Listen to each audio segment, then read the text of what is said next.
You're listening to the CyberWire Network, powered by N2K.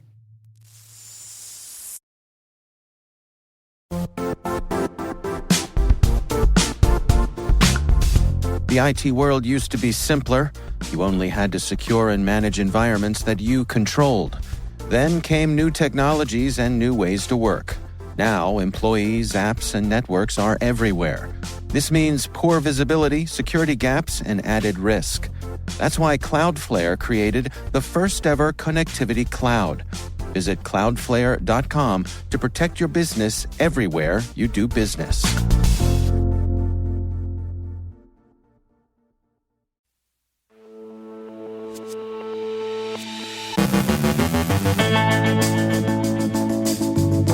CSAC recommends key changes to the Joint Cyber Defense Collaborative. Cloud vendor Snowflake says single-factor authentication is to blame in their recent breach.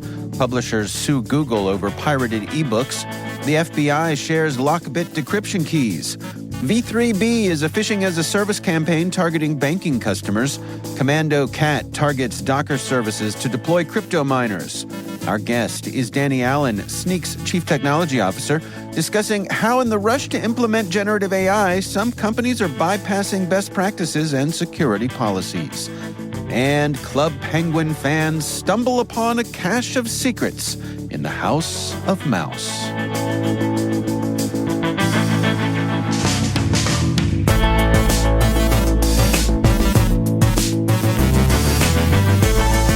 It's Thursday, June 6, 2024. I'm Dave Bittner, and this is your CyberWire Intel Briefing.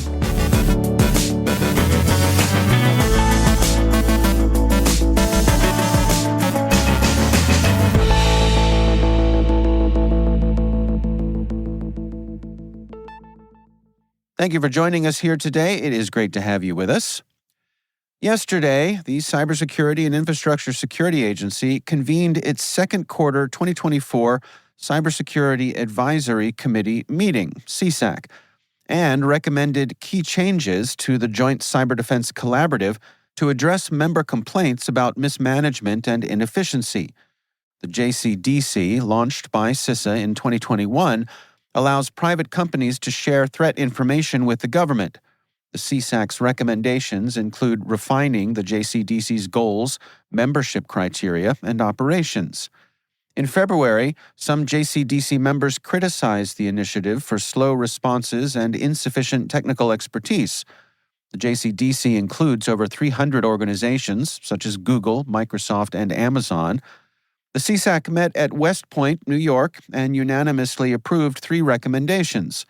First, focus JCDC activities on operational collaboration and incident response rather than policy. Second, establish clear membership criteria and provide information on membership requirements within 60 days. Members also requested a physical space for collaboration. And last, develop better coordination structures for identifying appropriate partners and responding to active and future threats.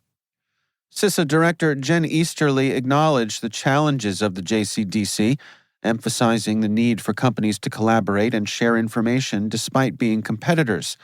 She expressed support for the recommendations to optimize the initiative. The JCDC has been praised for its role in addressing crises like the Log4Shell vulnerability and the cybersecurity impacts of Russia's invasion of Ukraine. The changes will be implemented or responded to by Easterly ahead of the next CSAC meeting in December. Unrelated to yesterday's meeting, a 7-year-old Oracle WebLogic server vulnerability has been added to CISA's known exploited vulnerability catalog. This flaw, allowing remote command execution, is now being exploited by Chinese cybercriminal group WaterSigbin for crypto mining. Despite patches released in 2017, the vulnerability remains a significant threat, highlighting the need for timely updates. WaterSigbin's sophisticated obfuscation techniques complicate detection and prevention. Oracle may release a new patch soon to address the issue. In a follow-up report, cloud vendor Snowflake claims to have been targeted in a campaign exploiting single-factor authentication. They say hackers used stolen credentials from a former employee to access demo account data including clients like Ticketmaster. Contrary to claims by shiny hunters of leaking 600 million accounts from Ticketmaster and Santander Bank, Snowflake's investigation found no such breach. The attackers demanded $500,000 for the data. Security firms CrowdStrike and Mandiant corroborate Snowflake's findings. CISA issued an alert urging vigilance against phishing and recommending two-factor authentication to mitigate such threats. Threat actors claim to have stolen 3 terabytes of data from Advance Auto Parts' Snowflake account, including 380 million customer profiles, 140 million orders, and 44 million loyalty card numbers. The data, being sold for $1.5 million, also includes sensitive employee information. Advance Auto Parts operates over 4,700 stores and serves numerous locations across North America and the Caribbean. The breach has not yet been publicly acknowledged by the company. TechCrunch reports that hundreds of Snowflake customer credentials are available for sale online. 4 major educational publishers, Elsevier, Cengage Learning, Macmillan Learning, and McGraw-Hill, have filed a lawsuit against Google. The lawsuit accuses Google of promoting pirated ebook versions of textbooks while ignoring infringement notices from the publishers. The complaint claims Google's actions violate the Copyright Act, the Lanham Act, and New York's general business law, causing significant harm to the publishers. The publishers argue that Google's policies support piracy, adversely affecting students who often end up with stolen credit cards, incomplete materials, and no refunds. The lawsuit highlights Google's failure to remove thousands of infringing ads and its restriction of ads from legitimate sellers. The case could significantly impact how tech companies handle copyright infringement and the $8.3 billion U.S. textbook market. The FBI has announced it possesses over 7,000 decryption keys to aid victims of the LockBit ransomware gang. These keys were obtained during an international law enforcement operation earlier this year that disrupted LockBit's activities. LockBit, which offers ransomware as a service, has inflicted billions of dollars in damages. Although the gang remains active, its capacity has been significantly reduced. The FBI is urging potential victims to contact its Internet Crime Complaint Center. The operation also exposed LockBit's mastermind, Dmitry Koroshev, who attempted to negotiate leniency by betraying competitors. The release of these decryption keys is seen as a major victory for law enforcement, further undermining LockBit's operations. A cybercriminal group is selling and distributing a sophisticated phishing kit called V3B through phishing as a service and self-hosting methods. Launched in March of 2023, the kit targets EU banking customers, stealing login credentials and one-time codes using social engineering tactics. The group has over 1,200 members on Telegram and has caused millions of euros in losses. V3B mimics legitimate banking processes across several EU countries and supports advanced features like localization, MFA, anti-bot measures, and live chat. Sold for between $130 and $450 per month, it uses obfuscated JavaScript to evade detection. Fraudsters use real-time interaction and QR code manipulation to steal sessions.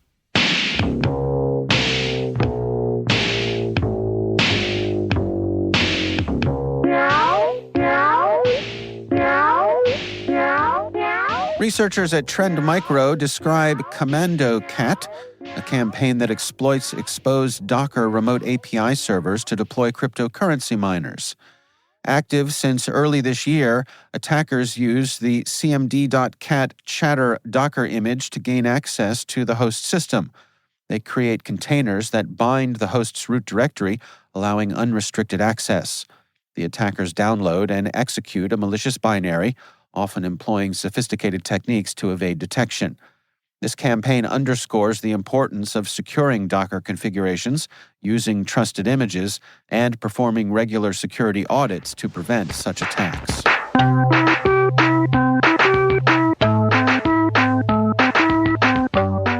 Coming up after the break, my conversation with Danny Allan, Chief Technology Officer at Snyk. We're discussing how in the rush to implement generative AI, some companies have bypassed best practices and security policies. Stay with us.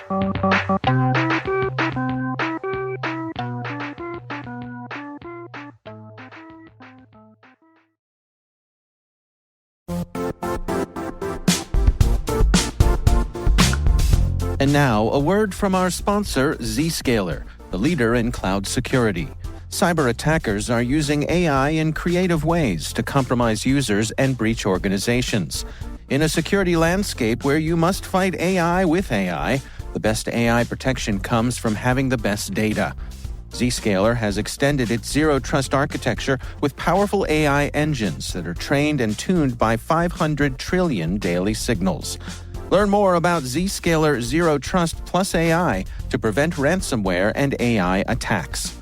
Experience your world secured. Visit zscaler.com/zerotrustai.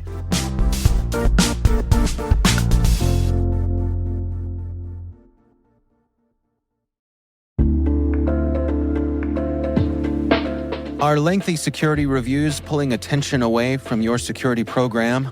With the largest network of trust centers, Vanta can help you streamline security reviews to win customer trust, save time, and close deals fast. Proactively demonstrate security by showcasing key resources like your SOC 2 or ISO 27001 and provide real-time evidence for passing controls. And when a security questionnaire is required, Vanta takes the first pass for you. Visit vanta.com/cyber to take a self-serve tour. That's vanta.com/cyber.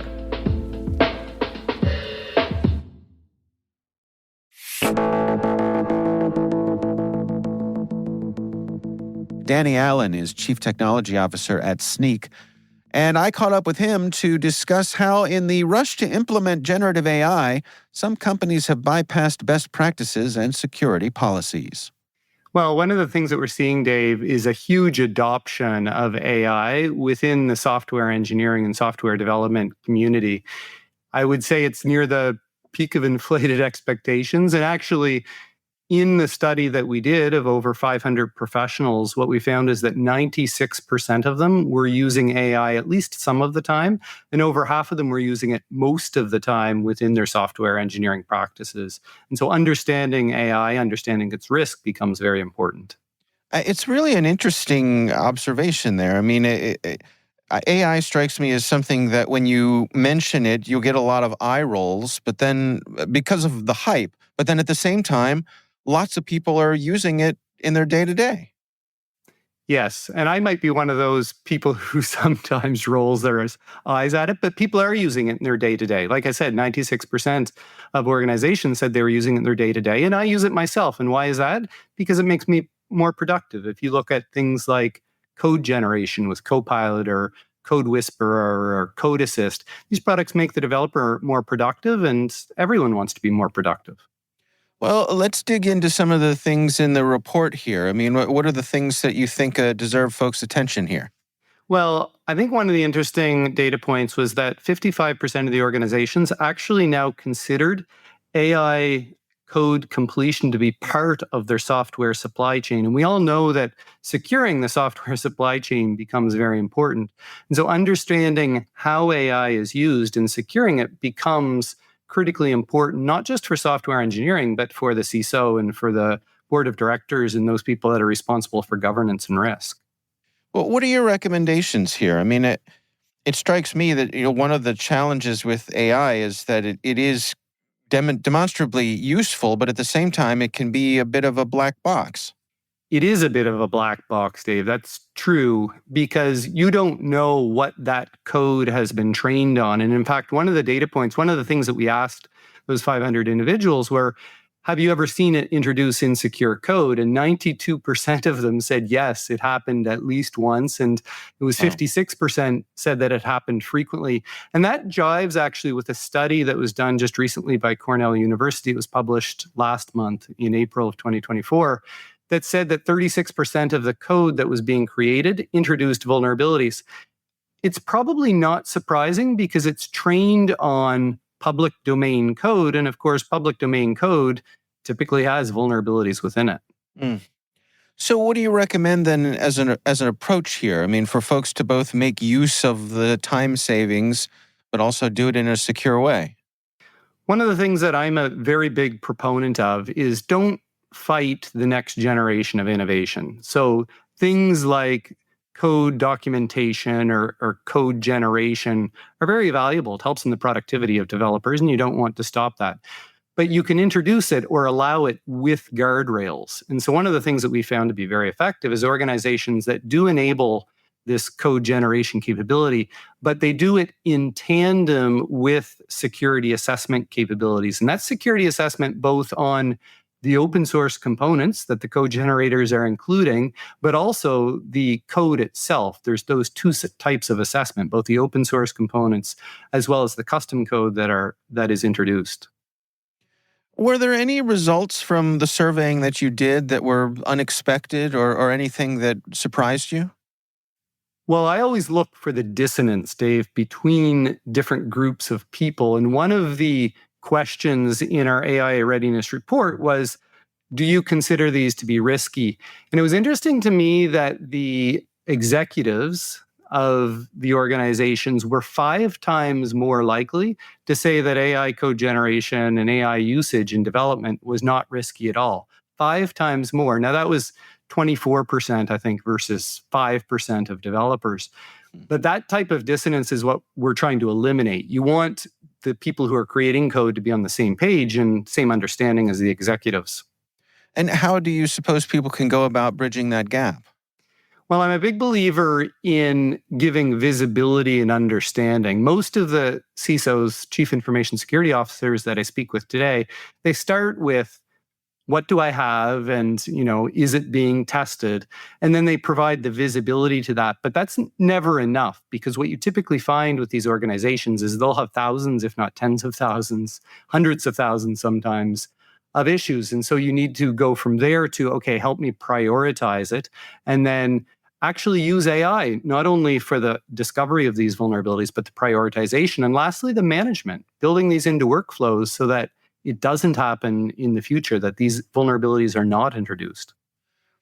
Is there an element here where people are kind of afraid of being left behind, that, there's a feeling like we have to use these tools, or, our competitors are going to have an advantage over us?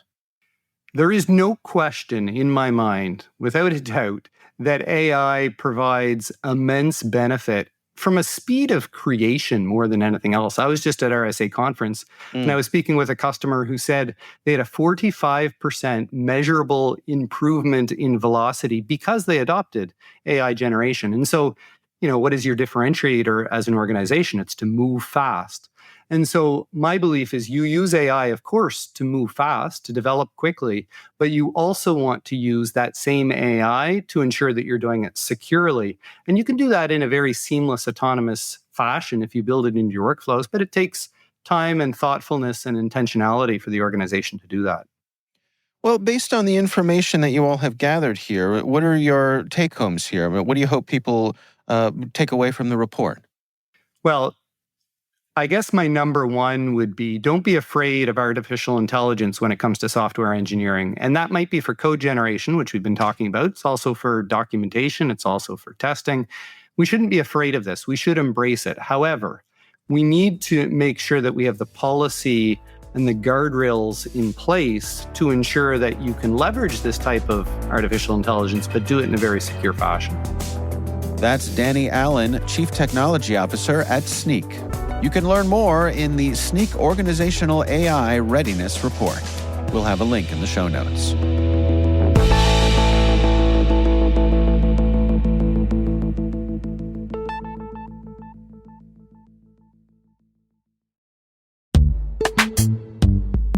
Every day, your IAM tech debt grows. Your multi-generational services struggle to work together. Building an identity fabric can fix this. It makes all your identity tooling stronger and allows you to connect any app to any service you want to use, with zero coding, zero maintenance, and zero app downtime. Strata's identity orchestration platform separates the identity logic from your applications, so you can optimize existing IAM tools and manage them in a single control plane. Now, every vendor, standard, and architecture work together. In short, building your identity fabric means you can secure your non-standard apps, keep your complex access policies, retire outdated IDPs, and modernize in record time. So build your fabric with Strata Identity and get rid of tech debt for good. Visit strata.io/cyberwire, share your identity priorities, and receive a pair of AirPods Pro. Offer valid for organizations over 5,000 employees. Connect today at strata.io/cyberwire.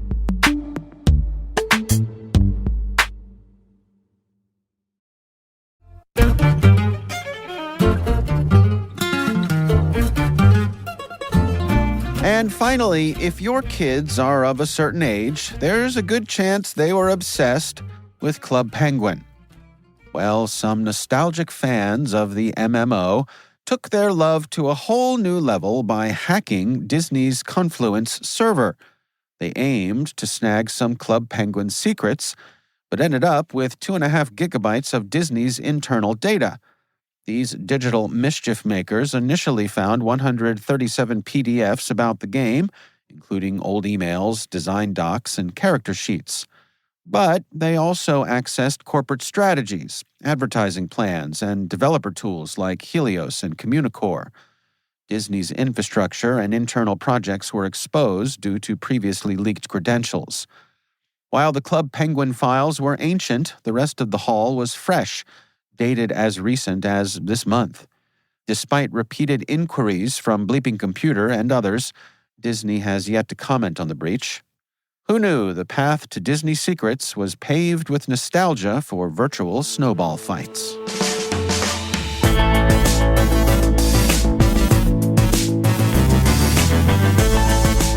And that's the CyberWire. For links to all of today's stories, check out our daily briefing at thecyberwire.com. We'd love to know what you think of this podcast.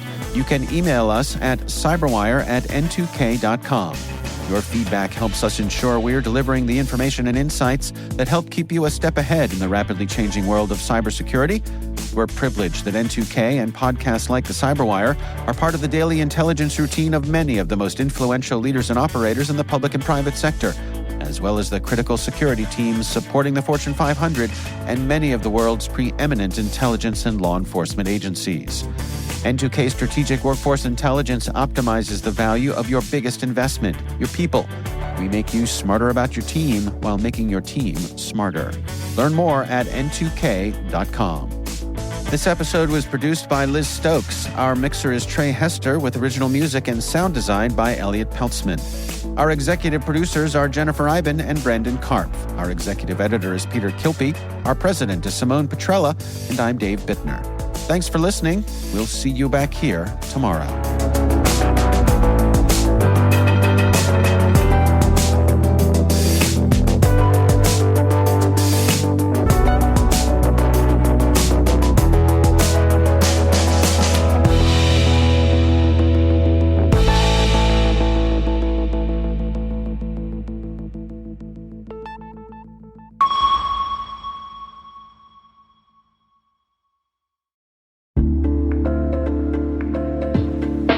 Hey all, Rick here.